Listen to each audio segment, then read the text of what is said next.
کہ گھر میں جو مرضی ہوتا رہے وہ باہر مضبوط رہے گا. نکاح کو، میاں بیوی کے رشتے کو قرآن پاک نے اللہ نے اپنی نشانیوں میں سے نشانی کہا ہے. یہ فاحد میاں بیوی کا رشتہ جسے کہا یہ میری نشانیوں میں سے نشانی.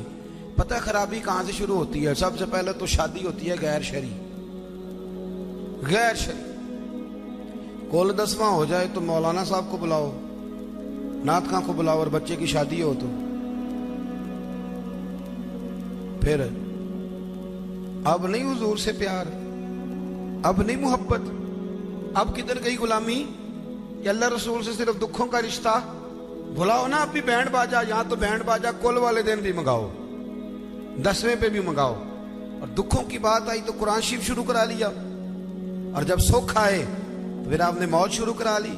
اور بھائی مصطفیٰ کی نعت والے کو نا نعت ہی اچھی لگتی، اسے برات والے دن بھی نعت ہی اچھی لگتی، شادی والے دن بھی نعت ہی اچھی. پہلی بات تو یہ کہ غیر شرعی حرکات ہوتی ہیں شادی، اور ڈھیروں ہوتی، ڈھیروں.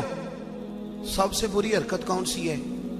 سب سے بری حرکت یہ ہوتی ہے کہ لڑکے اور لڑکیوں کا جوش و خروش سے شادیوں پہ جانا، اور پھر مووی والا آتا ہے وہ لڑکیوں کی عورتوں کی مووی بھی بناتا ہے.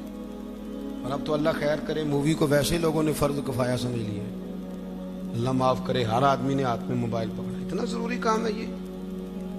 مووی بنتی ہے، مہندی ہوتی ہے، ناچ گانا ہوتا ہے، تماشے لگتے ہیں. پھر میں حیران ہوتا ہوں جوان لڑکیوں کے ہاتھوں میں پھول دے کے انہیں کھڑا کیا جاتا ہے کہ دولہا جب آئے تو پھول پھینکنا.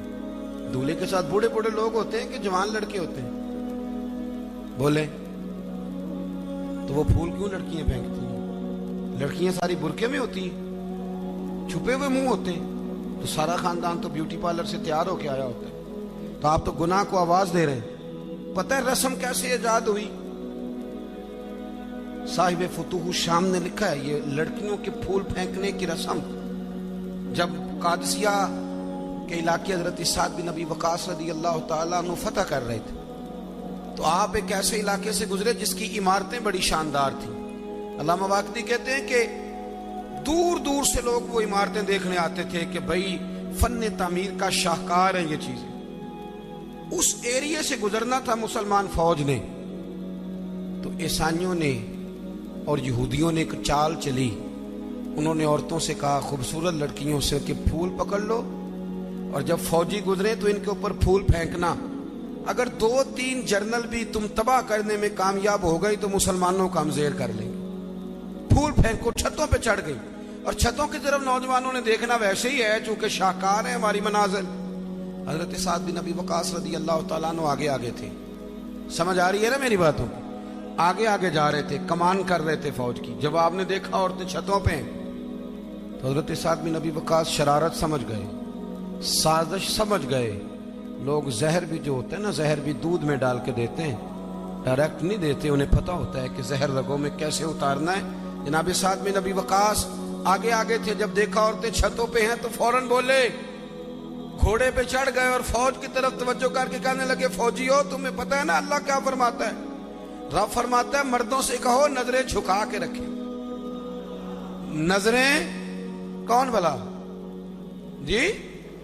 مومن مرد. قرآن مجید نے حکم دیا کہ مومن مرد نظریں، اس کا مطلب ہے مرد وہ نہیں ہوتا جو اکڑ اکڑ کے چلے. مرد تو ہے ہی وہ قد اونچا ہو نظریں جھکی ہوئی. مرد کہتے ہیں اسے مردوں سے کہو نظریں جھکا کے رکھیں. 10,000 فوج تھی، عورتیں پھول پھینکتی نہیں. 10,000 فوجی گزر گیا پر ایک نے بھی نظر اٹھا کے نہیں دیکھا. جب سارے گزر گئے تو ان عورتوں نے پلیٹیں پھینکی اور کہنے لگی او بے شرمو یہودیوں اور عیسائیوں، تم کس طرح کے لوگ ہو؟ اپنے مقاصد کے لیے بہو بیٹیوں کو استعمال کرتے ہو، اور یہ کتنی شان والے ہیں. ایک آیت سنی ہے اور نظریں جھکا لی ہیں. تم بھی غلط ہو، تمہارا طریقہ بھی غلط ہے. آج کے بعد ہم مدینے والے رسول کا کلمہ پڑھیں گے، ہم مسلمان ہوا کریں گے. اور ہمارے ہاں شروع انہوں نے کی تھی، اور اللہ خیر فرمائے رنگ ہم نے پکڑ لیا اس کا. ہمارے یہاں عورتیں پھول پھینکتی، بزرگ نہیں پھول پھینک سکتے، نوجوان نہیں پھینک سکتے. خدا کا خوف کریں. اور پھر مرد عورتوں کا اختلاط ہوتا ہے. اور پھر اس سے آگے شادی کے بے پناہ خرچے، बेपना कर्जा उठा के शादियां करते हैं। निकाह में तो 2 आदमी जाएंगे, 2 जोड़े जाएंगे। और मैं आपको एक शरई हुक्म बताता हूं, आपका सगा भाई, इधर देखो मेरी तरफ, सगा भाई अपने बेटे की शादी पे अगर आपको न बुलाए तो उससे नाराज होना जायज नहीं। तुसी ते मेरे नाल भी हो गए।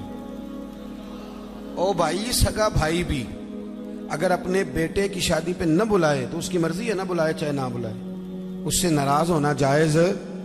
तो आपको तो मंगनी में ना बुलाएं तो नाराज हो जाते। और अगर कोई कार्ड भेज दे ना सिर्फ वलीमे का, कहने ने वलीमे ते भी वो वही जान के जेड़े जांच नाल गए सन, असी सिर्फ वलीमे ते, भाई फर्ज है आपका जाना। हाँ, हुजूर ने हुक्म दिया है वलीमे की दावत दे तो जरूर जाया करो, लेकिन इसके इतने ज्यादा खर्चे हमने कर दिए।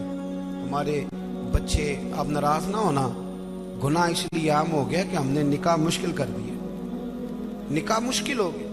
अगर हम इसके अखराजात कम करें, मैं शादियां देखता हूं, मुझे लगता है इतने पैसों में 6 शादियां हो सकती हैं। कर्जा उठा के शादी कर ली, 15 दिन नहीं गुजरते तो पैसे लेने वाला आ जाता है, वो कहता मेरे तो रखना पहले। तो अब वो बच्चा बेचारा, उसने क्या शादी के बाद खुश रहना, वो तो कर्जे अदा कर रहा है। घर में लड़ाई पड़ी हुई, 1 महीना पूरा बीबी जेवर नहीं बेचारी पहन सकती, वो सारा कर्जे में चला जाता है।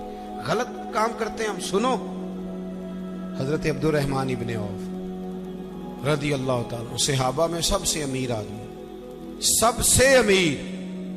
ये बुखारी में हदीस है, फजर की नमाज ना उन्होंने नबी करीम अलैहिस्सलाम के पीछे पढ़ी, सफेद कुर्ता पहना था तो उसको जर्द रंग का दाग लगा हुआ था। तवज्जो है ना मेरी बात? सफेद कुर्ता और जर्द रंग का दाग।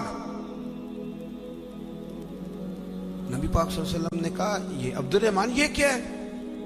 अर्ज की, या रसूल अल्लाह, मैंने रात को निकाह किया था, खुशबू लगाई थी तो वो दाग रह गया।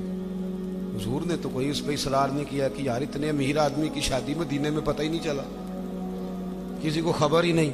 यहाँ गरीब भी बाज नहीं आता, वो भी कहता है मेरी नाक जो है वो कट जाएगी अगर मैंने करोड़ों रुपया ना लगाया, तो जब पैसे लेने वाले आएंगे फिर कट जाएगी कि छोटी हो जाएगी मजीद। मेहरबानी फरमाएं, आप किस चक्कर में पड़े हो? हुजूर ने क्या फरमाया? नबी करीम सल्लल्लाहु अलैहि वसल्लम फरमाने लगे, निकाह कर लिया तो वलीमा जरूर करना, चाहे 1 बकरी ही ज़िबा करो। तो अपने घरों के अंदर सुकून का माहौल कायम करें, शादी और ब्याह को हुजूर की सुन्नत के दायरे में लेके आए। ये वफादारी का रिश्ता है, ये खुलूस का रिश्ता है। इस रिश्ते को खुलूस वाली मनाजिल की तरफ लेकर के जाएं। बीवी ख्याल करे कि मुझे अपनी खामन की खिदमत करनी है, खामन ख्याल करे कि मुझे बीवी, मैं अक्सर कहा करता हूँ, मैं कहता हूँ कि अगर आप बीवी के माँ बाप की इज्जत करेंगे तो वो भी आपके माँ बाप की इज्जत करेगी। आप तो माँ बदौलत कहते, मैं नहीं कभी ससुराल गया जी, वो मैं दरवाजे पे छोड़ के आ जाता हूँ, फिर वो मैं लेने भी चला जाता हूँ, चूंकि मैं बहुत बड़ा नवाब हूँ। तो आप कैसे उम्मीद रखते हैं फिर वो आपके माँ बाप की खिदमत करेगी?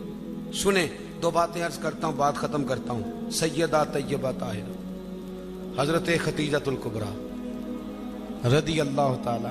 जब आदमी अमीर हो ना, गरीब हो जाए तो उसके लिए बड़ी मुश्किलात होती। गरीब अमीर हो जाए तो कोई मुश्किल नहीं होती। हजरत खतीजतुल कुबरा मक्के की मलका थी, 20-20 कनीजे नौकरानियां घर में काम करती।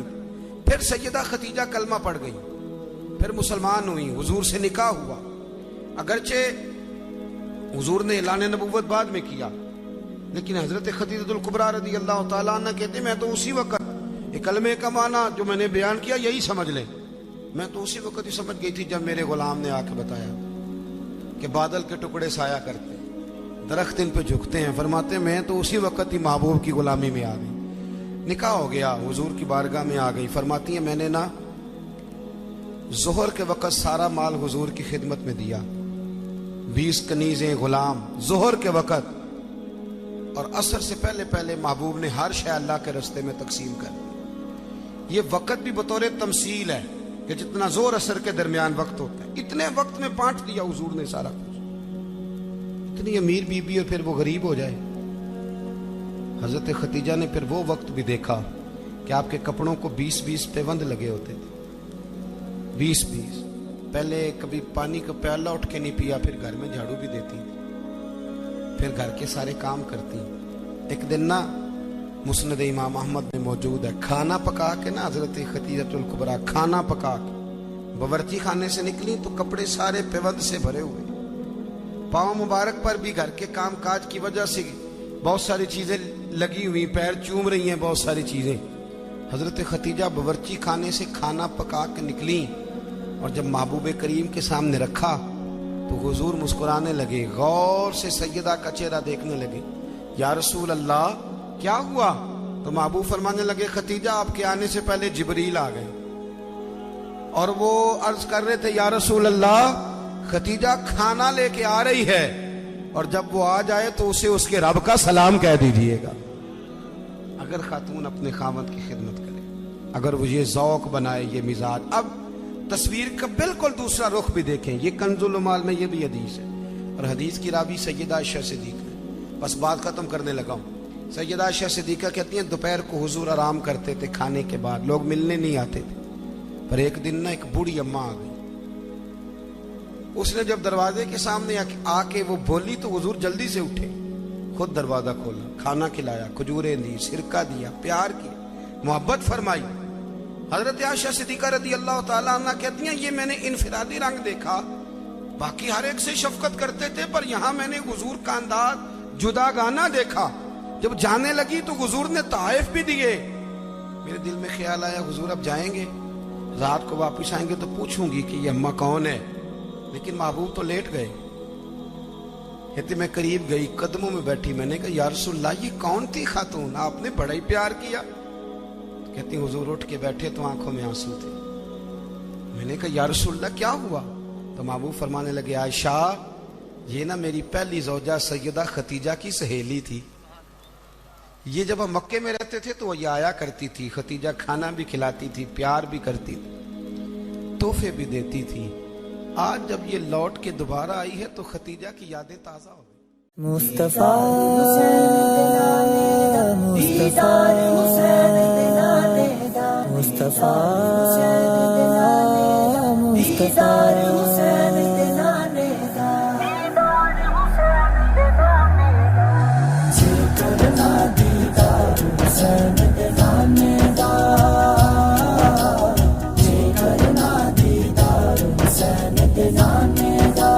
हो जाया शिक यार हुसैन दे नाने